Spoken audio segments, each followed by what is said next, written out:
Okay, we're at Highland Hill Farm, and this is Mike Lewis and Michael Hurst, and they're here to tell you about these beautiful Zelkova trees that we have for you today. How you doing? It's early October. We're digging some Zelkova. This is a variety called Village Green.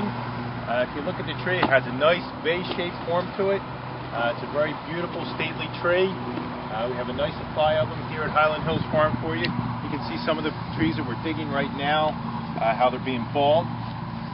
Mikey Hurst will tell you a little bit about how they're dug and how they're cared for after we dig them. Mike? Alright, sure. First step that we do is we go out and we mark out what trees that we want to dig. And after they're marked out which ones we want to dig, we have the machine come over with the tree spade, and that actually comes out, digs out the tree out of the ground. And once the tree is in the spade, the guys put out a wire cage, and inside the wire cage they put the burlap down. And the machine comes over with the tree in it and sets it right inside the cage and inside the burlap, and the spades come out, leaving the tree in the wire cage. From there they tie up the burlap, and they use pins. That's what this is called, not really nails, it's pins. They wrap it correctly, and then they tie the wire cage up with string, and after it's all tied up they go over and they use crimpers on the ground over there to crimp the cages so that the cages are tight and it's good to move. Okay. When this tree is planted, everything can go in the ground. You don't need to cut the wire basket off. You don't need to cut the burlap. Everything can be planted just so. The wire will deteriorate after a while, and at some point there was concern about the wires being in the ground with root interference. The roots grow around all other kinds of roots, rocks, any other obstructions in the ground. They just go around them, and it doesn't bother them. The Village Green Zelkova is a very nice tree for you.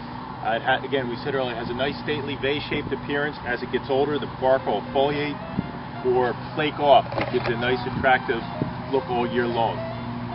Okay, well, thank you very much. Thank you, Bill. We're here at Highland Hill Farm, and these are our large Zelkova trees. As you can see, these are about a 2 to 2.5 inch caliper tree. And every tree that we have in the yard is healed in stone to make it nice and neat, and also to support the tree while we're waiting to sell it. And all trees are put under a drip water line, as you can see here. We have a drip to every tree in the nursery. We have thousands of trees and shrubs. These Zelkovas are a very fast growing shade tree for along a street or in your yard. One of the nice features of this tree is that it is very easy to maintain. It grows fast and has little work. For example, the leaf is very small, and you usually can just, grind up with a lawnmower. So it makes it easy to maintain. So give us a call at 215-651-8329 for your trees and shrubs. Thank you.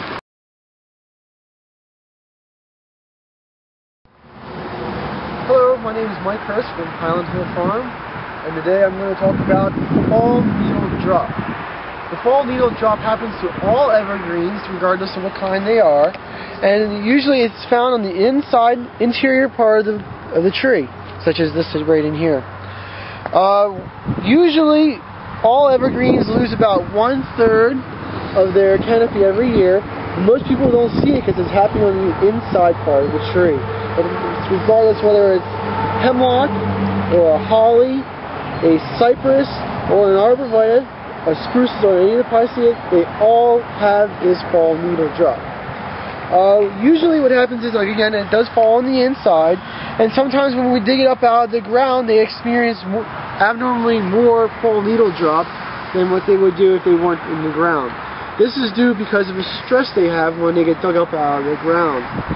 Since the roots have been cut when we dig them, there's not as many roots in the ground to support the foliage up top, so that the plant does not get as much water as it normally does.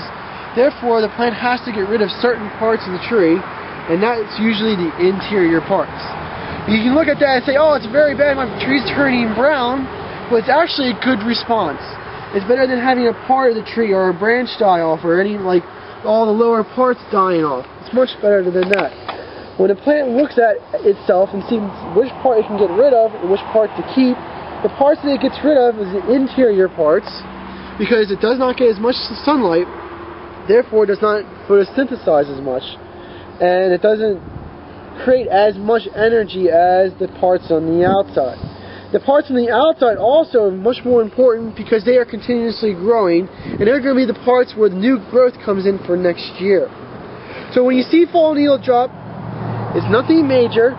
It usually happens right after transplanting, especially in the fall. And you don't be too alarmed by it. It is a natural phenomenon, and that's all evergreens have. And sometimes it can be quite severe and scare someone. Is correct, Mike? Yeah. Like down here, you could look at these trees and say, wow, that's a lot of fall needle loss or drop. And actually, the trees are fine.